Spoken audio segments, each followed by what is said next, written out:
dirait une vieille photo. Et regarde ce qu'il y a à côté. Ça ressemble à une télécommande. Quoi? Cette photo me rappelle quelqu'un. Mes parents m'ont raconté l'histoire de mon arrière-grand-père. Il s'appelait Jean. Il avait travaillé dans les usines au début du XXe siècle. Et si nous allions à sa recherche? Mais comment va-t-on faire? Et si les soirs la télécommande a remonté le temps? Mais où sommes-nous? Ah mais c'est étrange, il n'y a que des champs et des marécages. Avons-nous quitté Fives? Et non les enfants, vous êtes toujours à Fives. Mais vous, vous êtes trompés d'époque. Vous êtes au début du XVIIIe siècle. Ah mais oui, c'est comme sur le plan relief de Fives. Beaucoup de champs mais quelques maisons. Et oui, Fives n'a pas toujours été un quartier de l'île. Le village s'est construit autour d'un prieuré fondé vers 1130.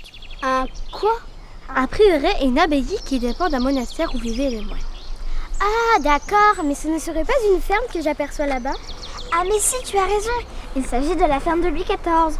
Comme son nom l'indique, le grand roi soleil est s'y installé pour assister à la prise de l'île en 1667 face aux Espagnols. On raconte même que c'est ici qu'a été signée la reddition. Quoi? La reddition, c'est le moment où les Espagnols ont capitulé. Bon, c'est très intéressant tout ça, mais il faut quand même retrouver Jean. Changeons d'époque.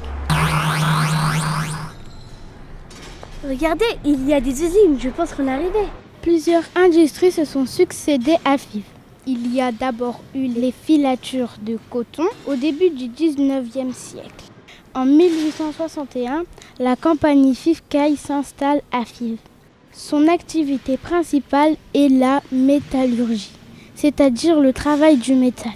La compagnie a réalisé de grands ouvrages comme la gare d'Orsay, le pont Alexandre III à Paris, les ascenseurs de la Tour Eiffel et des locomotives.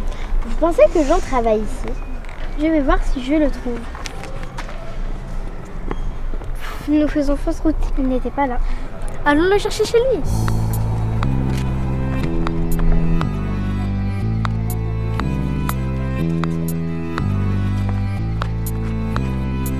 Oh, regardez, c'est comme un passage secret. Et les maisons sont toutes petites. Il s'agit d'une courée où habitent les ouvriers de l'usine. Les petites maisons construites autour d'une cour centrale sont composées de 2 pièces. Une en bas qui servait de pièce de vie dans laquelle on mangeait, on cuisinait, on se lavait. La seconde pièce à l'étage était une chambre. Dépêche-toi, va vite rendre la photo. Il commence à se faire tard. Oui, je me dépêche. Ça y est, je lui ai rendu sa photo. Il est très content. Rentrons vite, ne pas s'inquiéter, il est l'heure de la sortie.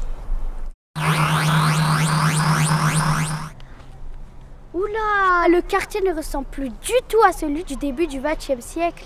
Et les usines sont complètement différentes maintenant. Oui, on dirait même qu'elle est fermée. À partir des années 1970, les usines ferment peu à peu. Beaucoup d'ouvriers perdent leur travail. Alors, à quoi sert-elle maintenant? On a gardé ces grandes halles parce qu'elles étaient à la fois magnifiques et monumentales. C'est des souvenirs de cette ère industrielle. Elle est très importante, cette mémoire, pour les habitants du quartier. Ce passage, notamment, aujourd'hui, s'appelle le passage de l'Internationale. Ça rappelle la chanson de l'Internationale qui était composée par un des ouvriers de l'usine, Pierre Desgeter. Aujourd'hui, c'est un grand passage dans lequel on aura accès à la fois au lycée hôtelier, qui est derrière moi, à une grande halle avec des ateliers productifs autour de l'alimentation, et quelque chose de très nouveau, une halle gourmande et solidaire, dans laquelle on va retrouver plein de restaurants, une cuisine ouverte aux habitants, dans laquelle on peut faire des ateliers, faire comme si on était chez soi, mais il y a de la place pour 20 personnes. Et aussi ce qu'on appelle un incubateur. On apprend à devenir soi-même un chef ou un restaurateur, et c'est ces opportunités-là qui sont proposées dans ce grand bâtiment. C'est chouette que les usines ne soient pas abandonnées. Ça met de la vie dans le quartier. Ouais.